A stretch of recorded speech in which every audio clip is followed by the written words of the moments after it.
I'm available 24/7 to help solve issues. Right. Call me 3 a.m. on a Sunday morning, I don't care. A cross-pollination of Thomas Edison and Tony Stark, Elon Musk.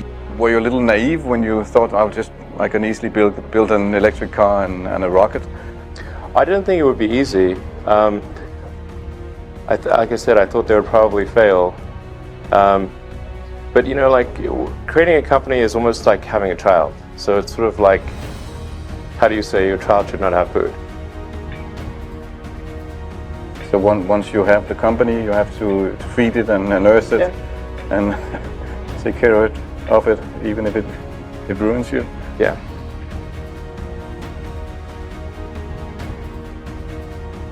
But suppose there were some tough times in 2008, end of 2008.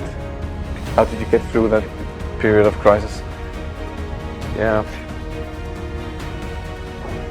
Can we just break for a second? Sure, yeah, of course. You want to wait a little while? Yeah, sure hope it was worth it. Sure hope it was worth it. It's everything. And I actually was borrowing money from friends to pay the rent. Well, I mean, Tesla really faced a severe threat of death due to the Model 3 production ramp. Essentially, the company was bleeding money like crazy, and just if we didn't solve these problems in a very short period of time, we would die. And it was extremely difficult to solve them. How close to death did you come? Within single-digit weeks. 22 hours a day, or like what? How many? I was working, so 7 days a week, sleeping in the factory. I worked everywhere from I worked in the paint shop, general assembly, body shop. You ever worry about yourself imploding? Like it's just too much? Absolutely. No one should put this many hours into work. This is not good. People should not work this hard. They should not do this. It's very painful. Painful in what sense? It hurts my brain, my heart. Where do you come up with your best ideas? Are you on vacation? Or are you kind of just like in the middle of the night you wake up and start drawing things down? Or You know, sounds really cliche, but like the shower is probably like wake up and go to shower in the morning. And I think actually what's really happened is kind of stuff is percolated in the subconscious. Right.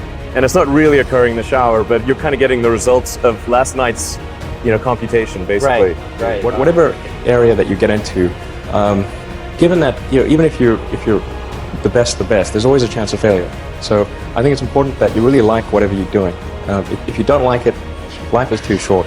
I'd say, and also if you like what you're doing, you think about it even when you're not working. I mean, it's something that your mind is drawn to, and if you don't like it, you just really can't make it work, I think. When you had that third failure in a row, did you think, I need to pack this in? Never. Why not? I don't ever give up. I mean, I'd have to be dead or completely incapacitated. Starting a business, I'd say, number one is have a high pain threshold. That's it.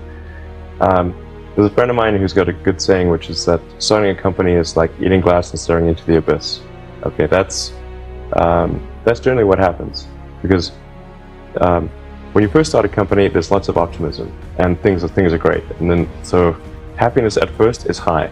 Then you encounter all sorts of issues, and happiness will steadily decline, and then you'll go through a whole world of hurt. And then eventually, if you succeed, and in most cases you will not succeed, and Tesla almost didn't succeed, came very close to failure. Then if you succeed, then after a long time you will finally get back to happiness. I think too is you got to make sure that whatever you're doing is a great product or service. It has to be really great. And I go back to what I was saying earlier, where if you're a new company, I mean, unless it's like some new industry or new market that, if it's an untapped market, then you have more ability to. The standard is lower for your product or service. But if you're entering anything where there's an existing marketplace against large entrenched competitors, then your product or service needs to be much better than theirs. It can't be a little bit better, because then you put yourself in the shoes of the consumer and they say, why would you buy it as a consumer? You're always going to buy the trusted brand unless there's a big difference. So a lot of times, entrepreneur will come up with something which is only slightly better. And it can't just be slightly better. It's got to be a lot better. Number 3, I'd say, is constantly seek criticism. A well thought out critique of whatever you're doing is as valuable as gold. And you should seek that from everyone you can, but particularly your friends. Usually your friends know what's wrong, but they don't want to tell you because they don't want to hurt you. So they'll say, oh, I would encourage my friends, so I'm not going to tell him what I think is wrong with his product. It doesn't mean your friends are right, but very often they are right.